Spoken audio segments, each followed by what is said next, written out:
লক্ষ্মী বিচারের জন্য এসেছি আমরা এই বৈকুণ্ঠ ভবনে, কিন্তু বিচার তো দূরের কথা, অতিথিকে সম্মান দিতে হয়, আসন দিয়ে সেই সম্মানটুকু দেওয়ার কথাও কি বৈকুণ্ঠ লোকে নেই। ক্ষমা করবে সরস্বতী। বৈকুণ্ঠ লোকে লক্ষ্মীর স্থান নারায়ণের বাম পাশে, নারায়ণের হৃদয়ে, আর নারায়ণ নিজেই আমাকে স্থান দিয়েছে নোনার চরণ তলে থাকার, তাই এই বৈকুণ্ঠ লোকে তোমার বসার স্থান হতে পারে না। শোনো শোনো গঙ্গা, লক্ষ্মী তার আসন না থাকলেও তোমার উচিত ছিল তোমার আসন আমার জন্য ছেড়ে দেওয়ার। না না সরস্বতী, আমি অথবা গঙ্গা কেউই আমরা এই বৈকুণ্ঠ লোকে আমাদের নিজের আসন তোমার জন্য ছাড়তে পারি না। শোনো লক্ষ্মী, আমি তোমার কাছে জানতে চাই না, আমি নারায়ণের কাছেই জানতে চাই এই বৈকুণ্ঠ লোকে আমার বসার স্থান কোথায়। না না সরস্বতী, তুমি তো এখন নিজেই দেখতে পাচ্ছ নারায়ণ এখন যোগ নিদ্রায় নিশ্চিত, তার এই যোগ নিদ্রা ভঙ্গ করে তোমার মতেই উচিত হবে না। শোনো লক্ষ্মী, যে বৈকুণ্ঠ লোকের অহংকারের জন্য তুমি গর্বিত, সেই অহংকারের জন্য আজ আমি তোমায় অভিশাপ দিলাম। অচিরে এই বৈকুণ্ঠ চালি তোমাকে যেতে হবে মর্তভূমি করে, অসুরের সাথে সংসার করিবে তুমি ধরনের পরে।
জানতে চাই আমি প্রিয় তোমার এই চিন্তার কারণ।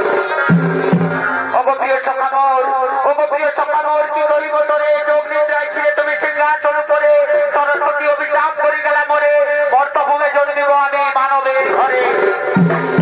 চিন্তা কেন করো প্রিয়ে, চিন্তা কেন করো প্রিয়? অভিশাপের তোরে ধর্মধ্বজ রাজাকে বর দিলে তুমি তো প্রচার করে, ধর্মধ্বজের কন্যা রূপে জন্ম নেবে তার ঘরে, হাসি মুখে যাও প্রিয়, বিদায় দাও মরে।